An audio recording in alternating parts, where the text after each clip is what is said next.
kita lanjutkan kembali cerita hati Ramadan terkait dengan banyaknya menjamur orang-orang yang siap untuk diberikan oleh siapapun yang ingin memberi pada saat bulan Ramadan nih, Wi. Sebaiknya kita ngasih atau enggak sih, Wi? Kita kan nggak tahu bahwa ini adalah bohongan, bener-beneran gitu, Wi. Pertama, kalau mau ngasih saja. Tetapi sebetulnya kalau mau edukasi itu jauh lebih baik. Karena Rasulullah pernah mengedukasi orang yang minta-minta. Ada orang pemuda yang memang dia itu gagah, sudah masih perkasa, bisa berusaha, minta-minta. Maka Rasulullah masuk, bawa kapak. Maka orang ini, ya Allah Rasulullah, saya hanya sesuap nasi yang ingin saya minta. Tapi kenapa aku beri kapak? Jangan kau pedang aku, jangan kau kapak aku.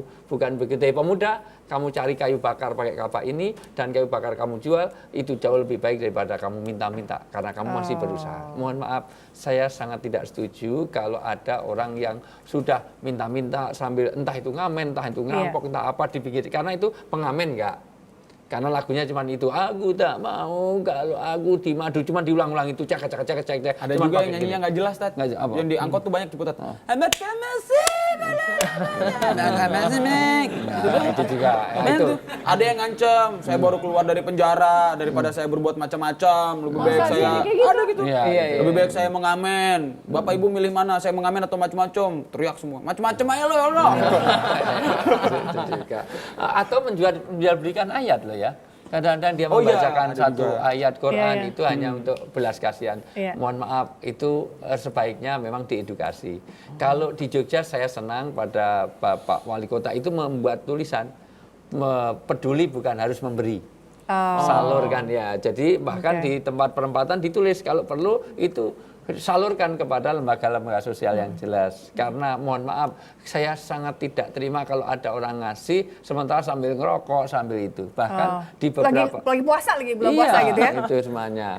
Udah penuh tato, ngerokok, ini semuanya. Kadang anting itu dari sini dikasih semuanya itu semuanya. Sama lidah aja dikasih. Jadi ngomongnya kerupiak. Ditindik sini, mohon maaf. Itu di semuanya. Maka mohon maaf, itu lebih baik dia disalurkan yang lebih efektif, efisien daripada kepada yang nggak jelas seperti itu. Haikal biasanya lebih memilih untuk menyalurkan bantuannya ke lembaga tertentu, lembaga penggalangan dana, atau sendiri aja deh karena tahu. Aku lebih milih nyalurin ke lembaga tertentu sih, Teh. Jadi kebetulan sekolah aku di Al-Azhar dari SD.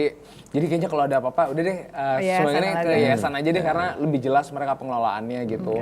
Cuman memang kadang-kadang kalau keluarga apa terutama mamah gitu, orangnya nggak tegaan lihat di pinggir jalan, aduh kayaknya nggak tega gitu, ngasih. Cuman aku bilang nggak apa-apa sih mah kalau emang dia memang tepat, emang orangnya nggak bisa ngapa-ngapain. Kalau difabel kita oke lah, memang dia cacat atau apa oke lah itu. Kalau yang difabel juga banyak yang ini yang disabilitas itu banyak yang direkrut kemudian dia jadi suruh nyetor gitu Nah ada jaringannya nih Wi. Menurut Wi gimana? Orang yang mempekerjakan orang seperti itu nanti akan berlipat ganda. Dalam surat Al-Ahzab Allah mengatakan ada orang dosa yang berlipat. Siapa? Orang yang memberdayakan orang lain untuk keuntungan dirinya. Jadi dia sudah tidak berdaya tetapi dimanfaatkan. Bantuan sosial tapi dia ambil semuanya. Atau memanfaatkan orang itu nanti siksanya double.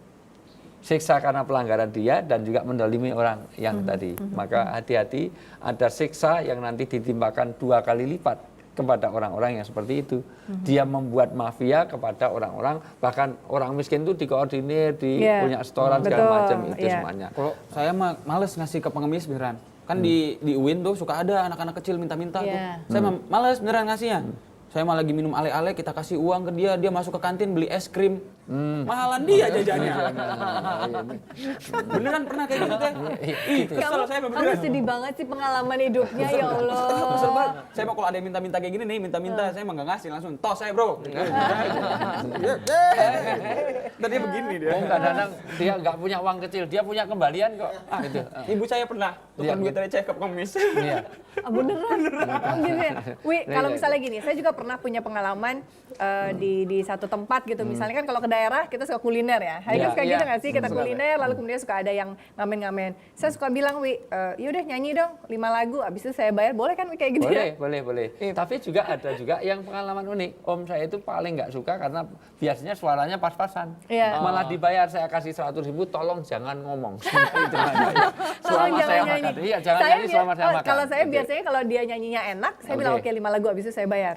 bilang gitu. Tapi kalau enak kita bayar, tapi jangan nyanyi, gitu kan. Aku nah. aja yang nyanyi, gitu ya. Oke, Wi, kalau misalnya dia katakanlah pengamen, Ya. udah enak suaranya, kita bayarnya ridho, tapi Nggak apa-apa. ternyata uang itu dipergunakan untuk hal-hal yang tidak baik. Itu bukan salah kita, tetapi bahwa kita menghargai dia sudah oke. Nah, Jadi kita itu udah nanti. terlepas tanggung jawab Tapi ya. kalau kita tahu bahwa nanti untuk begitu, karena mohon maaf, yang dirazia itu anak-anak kecil-kecil sama ngelem Ya, di Tomang. Mohon maaf.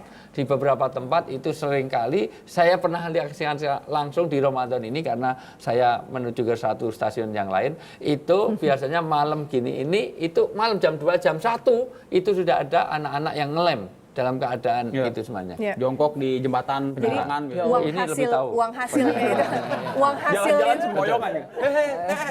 kayaknya ngalamin ya. Lucu lihat. Kamu tahu banget sih. Lucu. Saya suka nyari-nyari kayak gitu buat diketawain. Bukannya kamu bantuin supaya mereka nggak kayak gitu, astagfirullahaladzim dijamin nih. Iya sih, cuman bingung bantuinnya paling ngopong. Gitu. Nggak bantuin malah belikan lem, ini tambah lagi. Gitu. Nih Wi, kayak gini-gini kan berarti walaupun kita tidak terlepas, berarti kita Ya, jangan. harus ngasih tahu nggak Wi? Kasih Misalnya, tahu, jangan ini dikasih. ya, jangan dipakai ini ya, jangan dipakai beli ini ya, gitu. Tapi kalau mereka orang seperti itu sulit dipercaya, dia tetap aja seperti itu. Karena Jadi pernah mending kita nggak usah ngasih dong. Jadi kita udah ngasih. bilangnya gini, Teh. Lembaga Jangan itu. beli iPhone lu, Fox aja. jadi itu artinya bahwa memang ada edukasi di zaman Rasulullah sendiri. Kenapa diperlukan Baitul Mal? Orang itu ngasih tidak pribadi-pribadi begitu orang mis, tetapi ada Baitul Mal sehingga nanti tugas negara pajak itu harusnya larinya ke situ. Zakat itu harinya ke situ. Yeah. Kan di dalam Undang-Undang Nomor 33 UUD 45 itu diantaranya pengemis dan Anak Anak-anak terlantar. lantar adalah Dipelihara oleh Dipelihara negara. oleh negara. masih hafal kan lumayan walaupun bukan anggota dewan tapi masih hafal juga artinya itu jadi kewajiban negara seharusnya tercover. Sayangnya mohon maaf ini juga tidak efektifnya rumah-rumah singgah dan juga panti-panti sosial miliknya Kementerian Sosial Iya. itu tidak efektif. Betul. Mudah-mudahan Ramadan ini bisa kita evaluasi bersama. Rata-rata orang lari dan tidak betah di panti sosial. Oke. Nah, kalau kita banyak acara, banyak undangan, sebetulnya yang paling diutamakan untuk kita hadiri itu yang mana sih, Wi? Nah, itu dia tuh. Saya pikir itu prioritas ya. Kalau itu menggembirakan orang miskin jelas karena di bulan Ramadan itu saatnya orang tidak boleh ada yang terlantar. Maka baguslah kalau memang undang-undang inamatun soruna watur zakuna watur hamuna bidu'afaikum. Berkahnya rezeki kita, kasih sayang Allah dan pertolongan Allah kalau kita peduli pada orang-orang miskin. Tolong perhatikan kalau memang itu melibatkan orang-orang kecil, itu luar biasa, itu didahulukan daripada undangan-undangan makan di hotel-hotel yang Ya, Masya Allah. betul. Kadang-kadang di hotel-hotel mewah itu buka bersamanya tidak terlalu efektif karena nyatanya kadang-kadang belum lagi mubadirnya yang diambil berapa, makanya berapa, bayar mahal, cuman begitu. Oke, nanti kita akan lanjutkan ya. Sebenarnya buka puasa dulu, buka bersama baru sholat berjamaah, atau sholat berjamaah dulu baru buka bareng. Setelah yang satu ini kita akan ungkap, tetap bersama kami di Cerita Hati Spesial Ramadan.